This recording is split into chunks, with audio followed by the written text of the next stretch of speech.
Good evening students. आज हम पढ़ेंगे वसंत का पार्ट 2, दादी माँ। तो सबसे पहले हम इस पार्ट के बारे में थोड़ा सा जान लेते हैं। यह पार्ट शिव प्रसाद सिंह जी ने लिखा है। उन्होंने अपनी दादी माँ को याद करते हुए यह कहानी लिखी है। वह अपनी दादी माँ की मृत्यु के बाद उनके साथ बिताए हुए समय को याद करते हैं। वो याद करते हैं कि क्वार के दिनों में कैसे बरसात का पानी गांव में जगह जगह भर जाता था और वो कैसे वहां पर कूदा करते थे उस पानी में। तो उस जो वह पानी उस पानी में काफी अलग अलग तरह की घासें मौजूद होती थी, जैसे कि मोथा, साई की अधगली घास, गेहूर और वन प्याज जैसी तरह तरह की घासें। और रास्ते में जैसे जब कीचड़ सूख जाता था तो उसमें गांव के लड़के जो थे किनारे पर जो झाग भरे जलाशयों में धमाके से कूदते थे और इससे उन्हें वह बरसात का आनंद उठाते थे। लेखक ने भी एक बार जलाशय में कूदे थे। वो बस दो एक दिन कूद पाए और वह बीमार पड़ गए। दिन भर वह चादर लपेटे सोते रहे, क्योंकि उन्हें बुखार था इसलिए वो बाहर जा नहीं सकते थे। उन्हें हमेशा बुखार आता था लेकिन वो उतर जाता था। इस बार जो उन्हें बुखार आया वो उतरा नहीं। वो उनका बुखार काफी समय तक रहा। वो बाहर वो बुखार बढ़ता ही चला गया। उन्हें अपनी दादी माँ की याद कुछ इस प्रकार आई। उनकी दादी माँ उसी बुखार को लेकर उन बहुत चिंतित रहती थी। दिन भर उनकी चारपाई के पास बैठा करती थी, पंखा झलाती थी, सर पर दालचीनी का लेप रखती थी, बीसों बार सर पर हाथ रखती थी, पेट पर हाथ रखती थी। तो आइए अब चैप्टर हम थोड़ा पढ़ते हैं। कमजोरी ही है अपनी, पर सच तो यह है कि जरा सी कठिनाइयां पड़ते, बीसों गर्मी, बरसात और बसंत देखने के बाद भी मेरा मन सदा नहीं तो प्राय अनमना सा हो जाता है। तो उनका मन कभी कभार नहीं लगता है चीजों में। मेरी शुभचिंतक मित्र मुंह पर तो मुझे प्रसन्न करने के लिए आने वाली छुट्टियों को की सूचना देते हैं और पीठ पीछे मुझे कमजोर और जरा सी प्रतिकूलता से घबराने वाला कहकर मेरा मजाक उड़ाते हैं। तो उनके मित्र कुछ इस प्रकार हैं कि उनके मुंह पर तो बड़ी अच्छी अच्छी उनकी तारीफ करेंगे, लेकिन जैसे ही वो उनके पीठ पीछे उनकी जैसे ही वो दूर होते हैं तो उनके पीठ पीछे उनकी कहते हैं कि ये तो कितना कमजोर है। मतलब उनके मुंह पर तो बोलते हैं कि हाँ हम तुम्हारे साथ हैं, लेकिन जब वो पीछे चले जाते हैं, जब वो दूर उनसे होते हैं तो वो क्या कहते हैं कि ये तो कमजोर है। उनका मजाक बनाते हैं इस बात को लेकर। मैं सोचता हूँ, अच्छा, अब कभी उन बातों को ना सोचूंगा। वो ये अपने आप से बहुत बार कहते हैं कि मैं इन बातों को क्यों सोचूंगा, मैं इन बातों को नहीं सोचूंगा। ठीक है, ठीक है, जाने दो, सोचने से होता ही क्या है। अब वो क्या कह रहे हैं, वो कह रहे हैं कि सोचने से होता ही क्या है। वो अपने मन को तसल्ली दे रहे हैं। पर बरबस मेरी आंखों के सामने शरद की शीत किरणों के समान स्वच्छ शीतल किसी की धुंधली छाया नाच उठती। तो उन्हें ये किसकी याद आ रही है? उन्हें ये दादी माँ की याद आ रही है। उन्हें दादी माँ किस तरह उनकी दादी माँ की याद आ रही है? शरद ऋतु की शीत किरणों के समान स्वच्छ, साफ, शीतल। उन्हें एक धुंधली छाया नजर आ रही है, मतलब उन्हें अपनी दादी माँ याद आ रही है। मुझे लगता है जैसे क्वार के दिन आ गए। उन्हें लगता है कि क्वार के दिन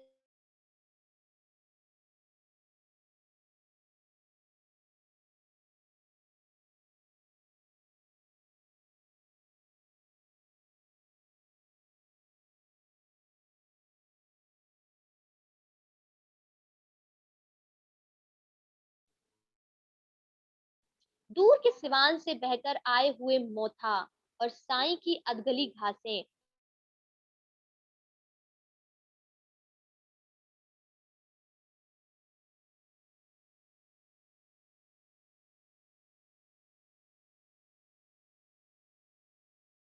कि आ रहे हैं कि जैसे कि बाहर बहुत दूर दूर से, मतलब कहीं कहीं जहाँ से पानी जैसे मिल रहा है, तो वहां दूर दूर से कहीं से उड़ के या फिर कैसे भी पानी में मिलकर अजीब तरह की कुछ ये घासें उड़ के आती हैं पानी में। और जो पानी है वो सूरज की गर्मी से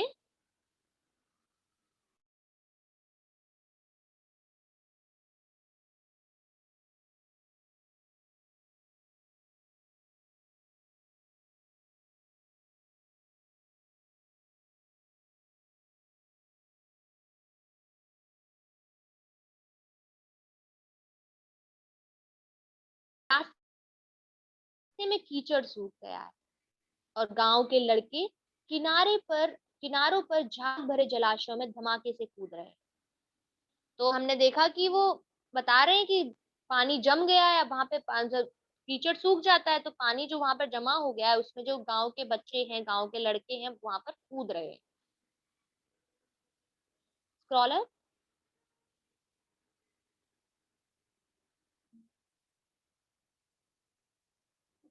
स्क्रॉल अप। अपने अपने मौसम की अपनी अपनी बातें होती हैं। तो जो हर अलग अलग मौसमों की अलग अलग अपनी अपनी विशेषताएं होती हैं। आषाढ़ में आम और जामुन ना मिले, चिंता नहीं। तो यहाँ पे लेखक अपनी बात बता रहे हैं कि अगर उन्हें आषाढ़ में आम और जामुन ना मिले तो उन्हें कोई चिंता नहीं। अगहन में चिवड़ा और गुड़ ना मिले तो भी उन्हें दुख नहीं है। चैत के दिनों में लाई के साथ गुड़ की पट्टी ना मिले, अफसोस नहीं। उन्हें मतलब किसी और चीज का यहाँ पर दुख ही नहीं है, कि उन्हें कुछ भी किसी भी मौसम में जो भी उसकी प्रसिद्ध प्रसिद्ध चीजें हैं उस मौसम की वो ना मिले तो उन्हें कोई दुख नहीं है। पर क्वार के दिनों में इस गंधपूर्ण झाग भरे जल में कूदना ना हो तो बड़ा बुरा लगता है, बड़ा बुरा मालूम होता है। उन्हें बहुत बुरा लगता है अगर क्वार के दिनों में उन्हें कोई कूदने से मना करे या वो किसी कारणवश कूद ना पाए। मैं भीतर हुड़क रहा था। अब वो मतलब क्योंकि जैसा मैंने बताया था कि उन्हें बुखार, वो बीमार पड़ गए हैं, एक दो बार कूदने से वो बीमार पड़ जाते हैं, तो अब वो भीतर है, अब घर के अंदर ही उन्हें रहना पड़ रहा है। Scroll up.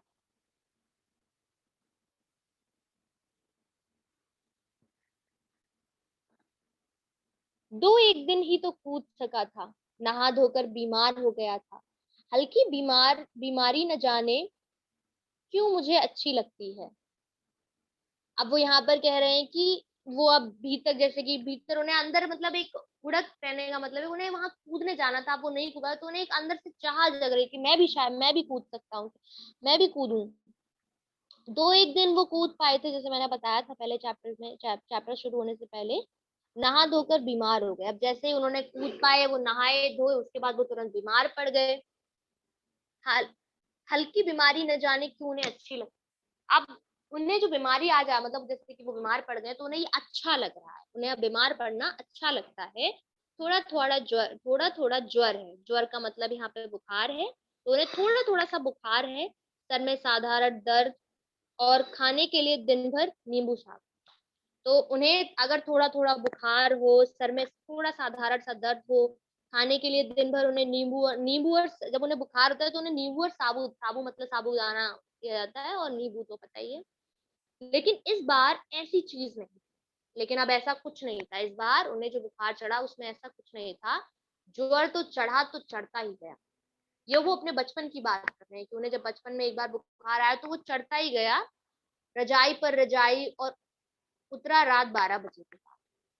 उन्हें इतना बुखार था कि रजाई पर उन्हें रजाई उड़ानी ओढ़ रहे थे वो, और वो 12 बजे के बाद उतरा था।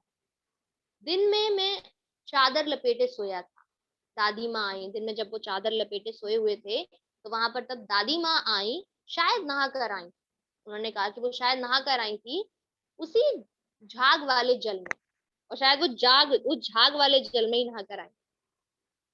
पतले दुबले स्नेह सने शरीर पर सफेद किनारीहीन धोती। तो जो उनकी धोती है वो सफेद है और किनारीहीन है। सन से सफेद बालों के, अब उनके जो बाल हैं वो भी सफेद है, दादी है बूढ़ी हो चुकी है तो उनके बाल भी सफेद है। सिरों पर सदा लपेटे टपके हुए जल की शीतलता।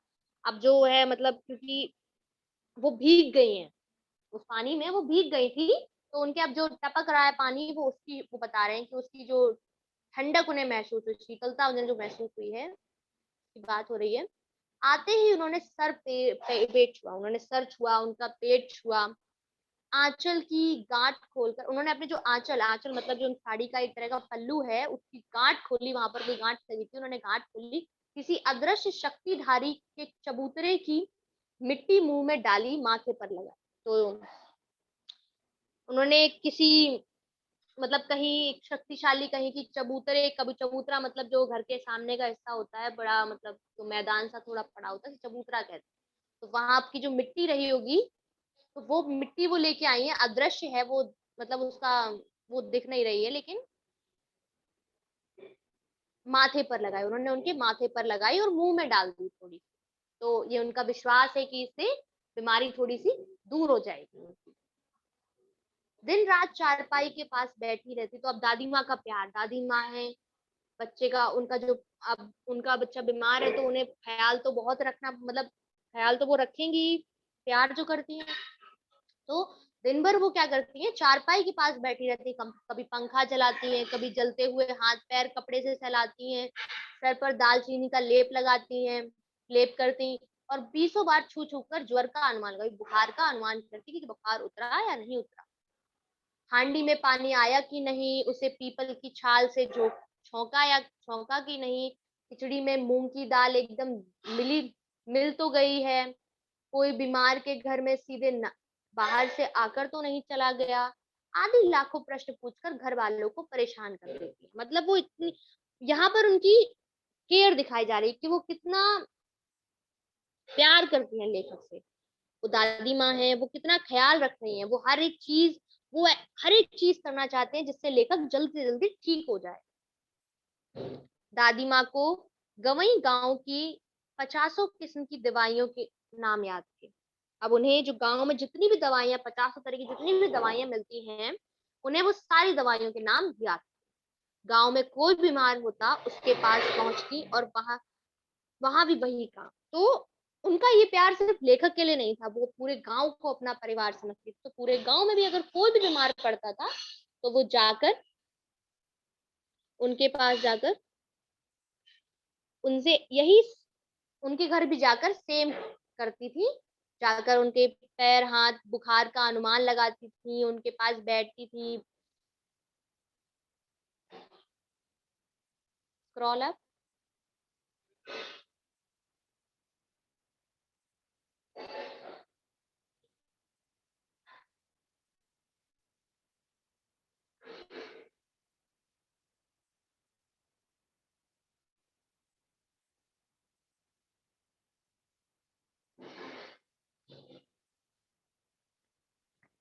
Scroll up. हाथ छूना, माथा छूना, पेट छूना, तो वो यही काम करती, जैसे उन्होंने लेखक का ख्याल रखा वैसे ही वो सबका ख्याल रखती थी, वो सबका माथा पेट सब कुछ अनुमान लगाती थी कि बुखार है कितना है, तो वो सबका ख्याल रखती थी पूरे का।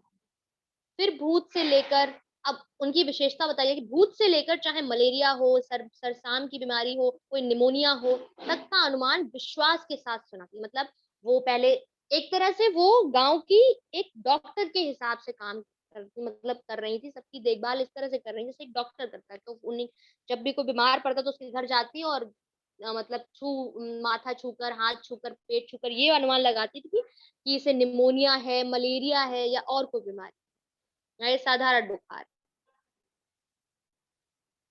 महामारी और विषुचिका के दिनों में रोज सवेरे उठकर स्नान के बाद लवंग और गुड़ मिश्रित जलधार, गुग्गल और धूप। तो अब उनकी दिनचर्या क्या, दिनचर्या में थोड़े से, वो जब महामारी और कोई विषुचिका, जब कोई ऐसी बीमारी जो छू कर फैलती है या फिर कोई ऐसी बीमारी जो हवा में होती है, इस समय पर वो सुबह सुबह सवेरे उठकर स्नान करती और गुड़ मिश्रित जलधार, मतलब गुड़ जिसमें गुड़ और मिश्री का मिला के जो पानी बनता है उसका सेवन करती थी। सफाई कोई उनसे सीख ले। अब सफाई, अब वो सफाई भी बहुत रखती थी, वो एक, उन्हें सफाई बहुत पसंद थी। दवा में देर होती, मिश्री या शहद खत्म हो जाता, चादर या गिलाफ नहीं बदले जाते, तो वे जैसे पागल हो जाती थी। तो अब उनकी एक और विशेषता थी कि अगर सफाई नहीं होगी तो वो, उन्हें गुस्सा आ जाता था। वैसे तो वो बहुत शांत थी, लेकिन जब उन्हें उनके हिसाब से कोई काम नहीं होता था, उन्हें उन सब घर में सफाई नहीं रहती, तो उन्हें बहुत गुस्सा आता था। या फिर कोई चीज खत्म हो जाती थी और समय से, मतलब कोई चीज खत्म हो जाती थी और वो नहीं आती, तो भी उन्हें गुस्सा आता था। या दवा में देर होती, अगर कोई दवा नहीं लेता था टाइम पे, तो भी उन्हें गुस्सा आ जाता था। बुखार तो मुझे अब भी आता है, नौकर पानी दे जाता है। अब वो अपने प्रेजेंट की बात कर रहे हैं, अब वो वर्तमान में है, तो वर्तमान की बात कर रहे हैं। वो अपने जिस एरा में उन्होंने ये कहा, जिस समय उन्होंने ये कहानी लिखी, उसकी बात कर रहे हैं कि अब भी वो बीमार पड़ते हैं, अब भी वो बीमार पड़ते हैं। नौकर पानी दे जाता है, मेस महाराज अपने मन से पकाकर खिचड़ी या साबू, डॉक्टर साहब आकर नाड़ी देख जाते हैं, और कुनैन मिक्सचर की शीशी की पिताई के डर से बुखार भाग भी जाता है। पर न जाने क्यों ऐसे बुखार को बुलाने का जी नहीं। तो अब लेखक कहते हैं, मैं अभी भी बीमार पड़ता हूँ, मैं अभी भी बीमार पड़ता हूँ। अब क्या होता है कि नौकर मुझे पानी दे जाता है, नौकर उनका ख्याल रख लेता है, उनके जो मेस में काम करने वाले हैं, जो उनके यहाँ खाना पकाने वाले हैं, वो उन्हें अपनेपन का जो उन्हें जब उन्हें उनका मन कर रहा है वो बनाकर उन्हें खिला देते हैं। डॉक्टर के आने से उनका बुखार भाग भी जाता है। लेकिन अब उन्हें बीमार पड़ने का मन नहीं करता, तो उन्हें अब बीमार पड़ने का मन नहीं करता है। पहले उन्हें बीमार पड़ने का मन करता था, क्योंकि दादी माँ उनका ख्याल रखती थी। उस दादी माँ के, जो दादी माँ जिस तरह से उनका ख्याल रखती थी, वो उन्हें, उससे उन्हें लगाव था, तो वो इसलिए बीमार पड़ना चाहते थे, लेकिन सिर्फ जब तक दादी माँ थी तब तक। लेकिन अब जब दादी माँ नहीं रही, तो उन्हें बीमार पड़ना भी पसंद नहीं। स्क्रॉल।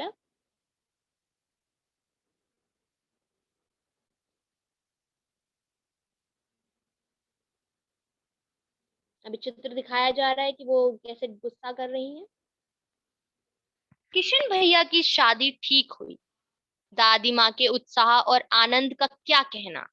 दिन भर गायब रहती, सारा घर जैसे उन्होंने सर पर उठा लिया हो।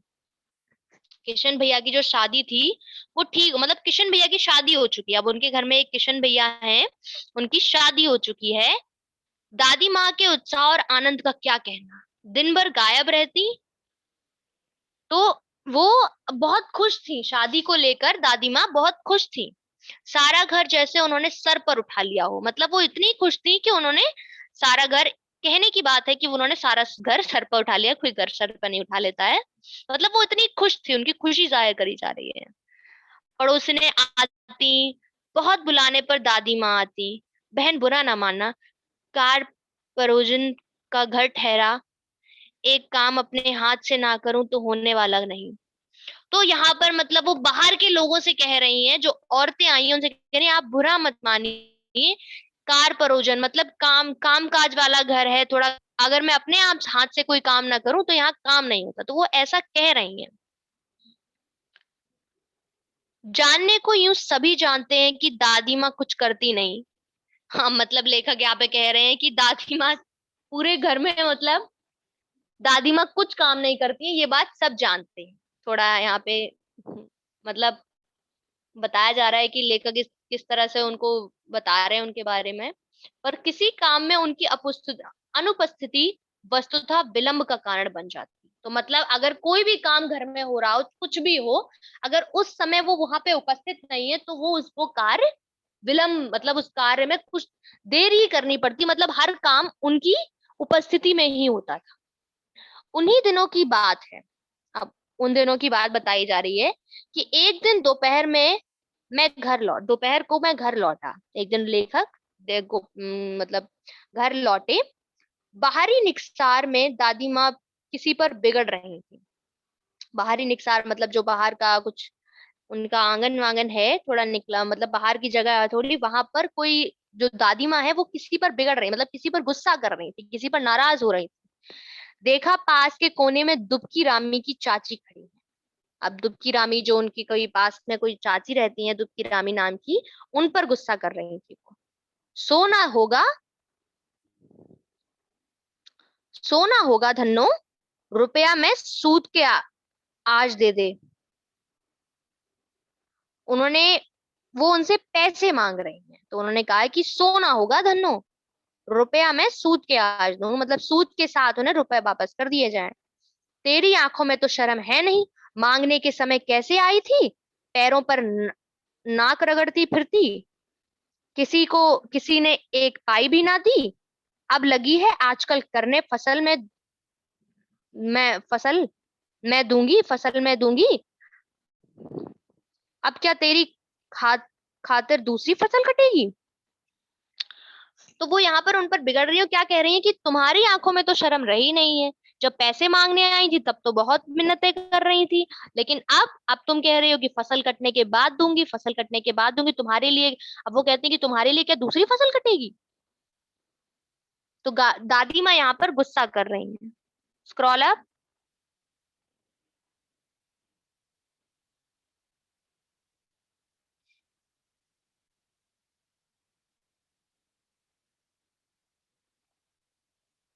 दूंगी मालकिन, रामी की चाची रोती हुई, मतलब वो रो रही है क्योंकि दादी माँ ने उन पर गुस्सा किया तो उन्हें रोना आ गया, तो कहती है दूंगी मालकिन।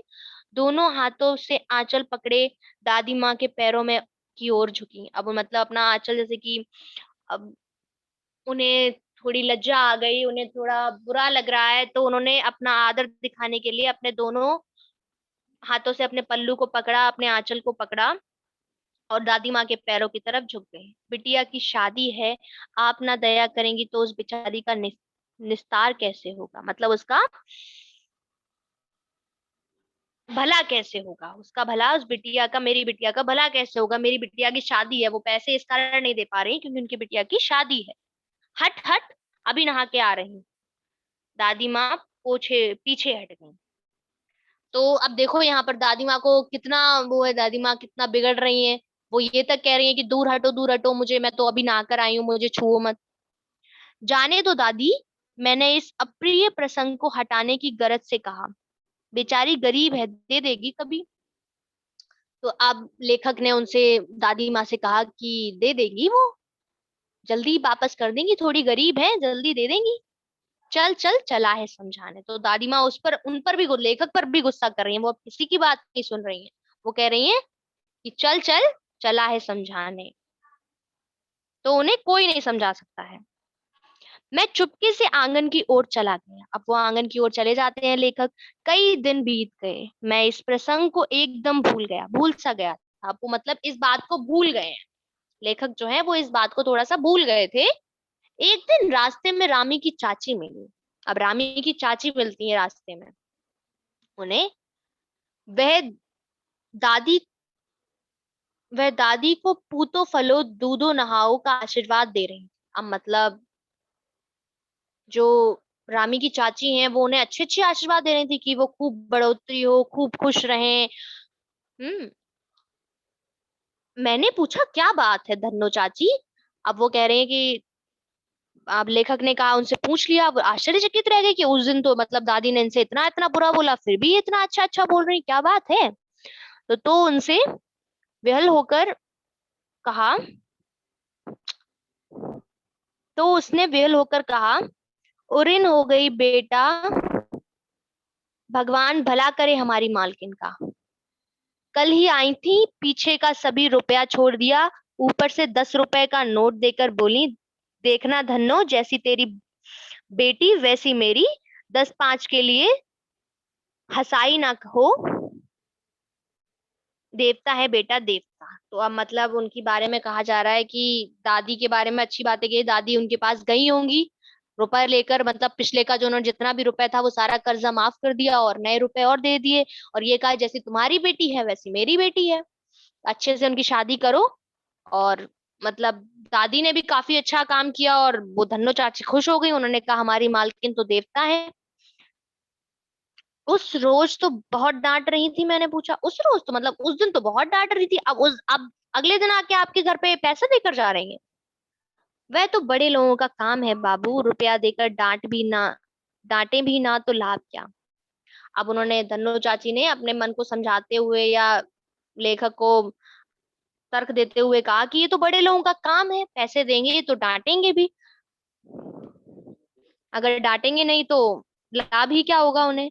मैं मन ही मन इस तर्क पर हंसता हुआ आगे बढ़ गया। अब वो हंसते हुए चले गए। अब हंसी की बात ये कि उस दिन तो इतना डांट रही थी, अब देखो ये इतना भलाई कर रही है और फिर वो जाकर पैसे भी दे आती हैं उनको, बाकी सारा कर्जा माफ भी कर दिया उन्होंने। किशन के ब्याह के दिनों की बात है। अब किशन जिनका ब्याह हुआ था उनकी बात, दिनों की बात चल रही है यहाँ पे। विवाह के 4-5 रोज पहले से ही औरतें रात भर गीत गाती थी, जैसे हमारे यहाँ होता है सबके, जब शादी होती है तो रात में सब औरतें मिलकर गाना वाना गाती हैं, खुशी का माहौल रहता है। विवाह की रात को अभिनय भी होता है, और हमारे यहाँ वैसे नहीं होता कि विवाह की रात को, जिस दिन शादी होती है उस दिन अभिनय होता है। अभिनय मतलब जैसे कि एक्टिंग करना, थोड़ा सा अभिनय। ये प्राय एक ही कथा का हुआ करता था। उसमें विवाह से लेकर पुत्रोपति तक के सभी दृश्य दिखाए जाते हैं। सभी पार्ट औरतें ही करती हैं। मैं बीमार होने के कारण बारात में ना जा सका। मेरा भाई राघव दालान में सो रहा था, वह भी बारात जाने के बाद पहुंचा था। औरतों ने उस पर आपत्ति की।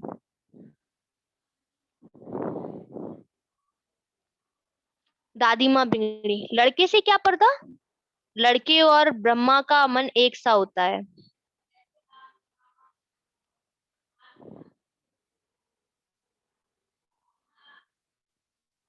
तो यहाँ पर मतलब लेखक बता रहे हैं कि वो बीमार होने के कारण बारात में नहीं जा पाए थे। उनका मौसेरा भाई, जो मेरा भाई है, मामा का लड़का है राघव, वो दलान में सो रहा था, जो बारात जाने के बाद पहुंचा था। तो औरतों ने उस पर आपत्ति की, मतलब औरतों ने कहा कि मतलब आप यहाँ पे, जैसे कि अभिनय वो लोग कर रहे थे सबके बाद, मतलब शादी से लेकर सारी वो जो, मतलब वो अपना दिखा रहे थे, पूरा अभिनय कर रहे थे, क्योंकि सारा पार्ट औरतें ही निभाती हैं। उसका पूरा जो भी वो दृश्य प्रस्तुत कर रही थी, तो उसमें कह रही कि लड़के, तो दादी माँ ने इस बात पर, वो लोग आपत्ति कर रहे कि ये लड़का यहाँ पर लेटा हुआ है।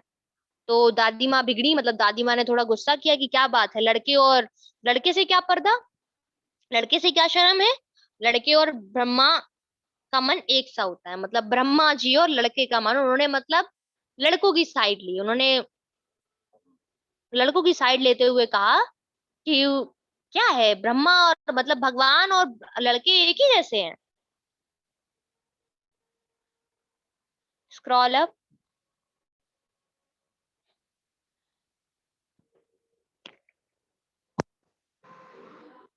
मुझे भी पास की एक चारपाई पर चादर उड़ाकर दादी माँ ने चुपके से सुला दिया था। बड़ी हंसी आ रही थी, सोचा कहीं जोर से हंस दूं, भेद खुल जाए तो निकल बाहर कहीं किया जाऊंगा। पर भाभी की बात पर हंसी रुक ना सकी और भंडा फोड़ हो गया। मतलब उन्हें दादी माँ ने, मतलब दादी माँ लड़कों की साइड ले रही थी। उन्होंने कहा कि इन बच्चों को, मतलब लड़कों से क्या है, कि ये तो ब्रह्मा का रूप होते हैं, ये ब्रह्मा और ये सात, तो लड़कों, उन्होंने दादी माँ ने क्या किया, लेखक को भी वहां पर सुला दिया, एक पास की चारपाई पर चादर ओढ़कर सुला दिया। और लेकिन अब वहां पर जो हो रहा था उसे देखकर लेखक को हंसी आने लगी। कुछ भाभी ने, कोई भाभी होंगी, उन्होंने कुछ कह दिया तो उससे लेखक को हंसी आने लगी। अब लेखक हंस दिए और उनका बंडा फूट गया।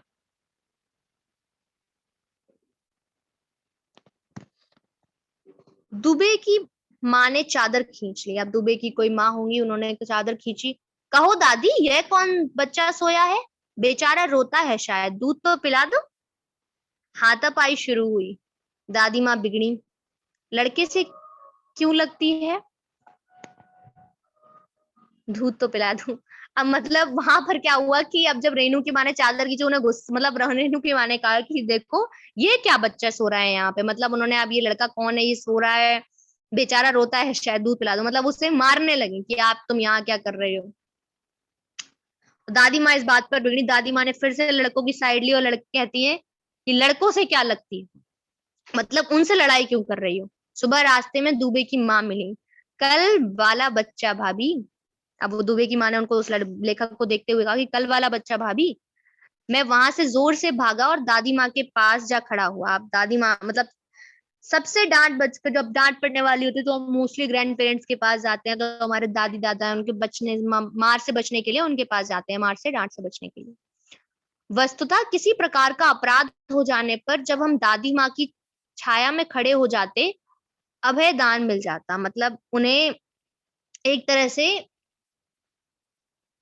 उन्हें खुशी मिल जाती है, और मतलब उन्हें किसी बात का डर नहीं रहता जब दादी माँ के पास पहुंच जाते हैं तो। वहां उन्हें कोई डर नहीं होता है उनसे, उन्हें कोई कुछ कह नहीं सकता, उन्हें कोई डांट नहीं सकता। स्नेह और ममता की मूर्ति दादी माँ की एक एक बात आज कैसी कैसी मालूम होती है। परिस्थितियों का वात्या चक्र जीवन को सूखे पत्ते जीवन को सूखे पत्ते सा कैसा नचाता है, इसे दादी माँ खूब जानती थी। तो अब वो बता रहे हैं कि स्नेह और लेखक कहते हैं कि स्नेह और ममता से जो हमारी दादी माँ पूरी मूर्ति हमारी दादी माँ की है, उनकी एक एक बात उन्हें कैसे याद आती है।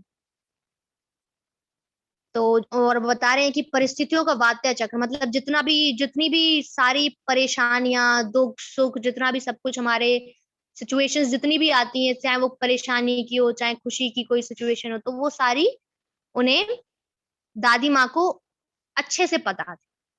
दादी की मृत्यु के बाद से ही वे बहुत उदास रहती।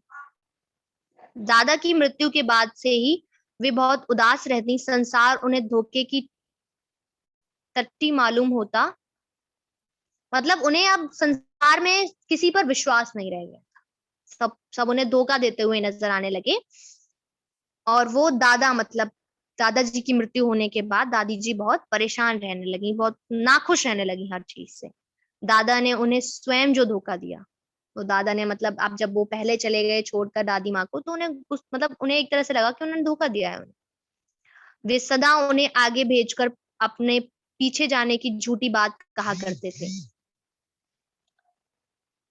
वो सदा मतलब दादाजी कहा करते थे कि तुम आगे चले जाओ, मतलब हमेशा आगे चले जाते थे और खुद पीछे जाया करते थे। लेकिन इस बार तो उल्टा हुआ, वो पहले चले गए। तो दादाजी की मृत्यु के बाद कुकुर मुक्ते की तरह बढ़ने वाले मुंह में राम बगल में छोरी दोस्तों की शुभचिंता ने दादा की मृत्यु के बाद कुकुर मुक्ते की तरह बढ़ने वाले मुंह में राम बगल में छुरी वाले दोस्तों की शुभचिंता ने स्थिति और भी डामाडोल कर दी। मतलब और भी बहुत सारे लोग जो मतलब सामने तो ऐसा दिखाएंगे कि हाँ हम तो बहुत अच्छे इंसान हैं, अच्छे हैं, आपके लिए हम सच सब कुछ कर सकते हैं, लेकिन पीछे जाकर ऐसा काम नहीं करते, वो उनकी बुराइयां करते हैं। और मतलब ऐसा कुछ नहीं, वो सब मुंह पर जो दिखाते हैं वो, कि मुंह में राम बगल में छुरी, एक मुहावरा है। हम्म। दादा के श्राद्ध में दादी माँ के मना करने पर भी पिताजी ने जो अतुल संपत्ति व्यय की, वह घर की तो थी नहीं। वह घर की तो थी ही नहीं। वह घर की तो थी नहीं। तो दादाजी का जब श्राद्ध हुआ तो पिताजी ने अकुल संपत्ति मतलब बहुत सारा पैसा बहाया उनकी श्राद्ध में। तो लेखक कह रहे हैं कि वह घर की नहीं थी। Scroll up.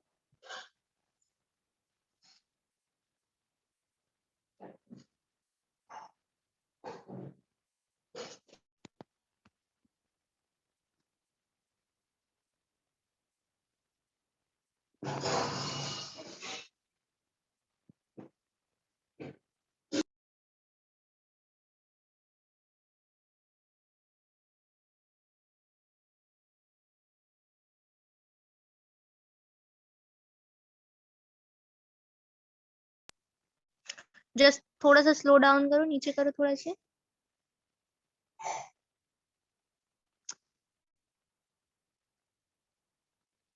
हम्म।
So again good evening students, हम अब कल पढ़ेंगे, इतना ही पढ़ते हैं आज हम, काफी सारा हो गया वैसे भी।